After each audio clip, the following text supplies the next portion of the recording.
the coal plants are anticipated to have a longer shelf life than the time horizon that RGGI has built in.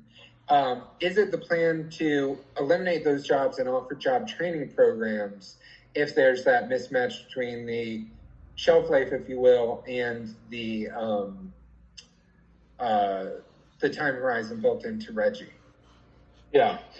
So I think it's a good question. I think for us, as I kind of alluded to in the presentation, by 2030, the coal plants in Pennsylvania, from our projections and other, the Penn State report that was mentioned by another questioner, project that these coal plants in Pennsylvania, even without RGGI, are going to be shutting down or not going to be running as much. And when exactly that happens, if we don't do this regulation, when the 2023, 2024, 2026, I think that has been changing. That continues to change. So I don't know if there's a set shelf life for coal plants. I think it depends by plant. It depends on the economy. It depends on the sector. When they run more, when they run less, and when they may not be worth running at all and they shut down. That can vary. I don't know if there's a set time for that. I think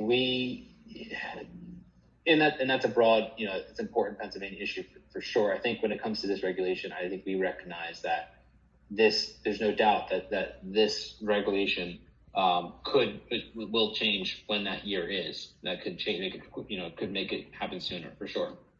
So I think we're going to do what we can. This is why we hired the Delta Institute to bring in communities in this area, talk to coal plant operators, and see what we could do with our existing authority to invest in these communities and help make that transition better. Maybe it is retraining. I don't think that the idea that a coal plant worker, works and builds solar panels, I don't think that's necessarily applicable. I think that's often cited and frankly kind of mocked in those communities, and I understand that. But I think there are things that we could do.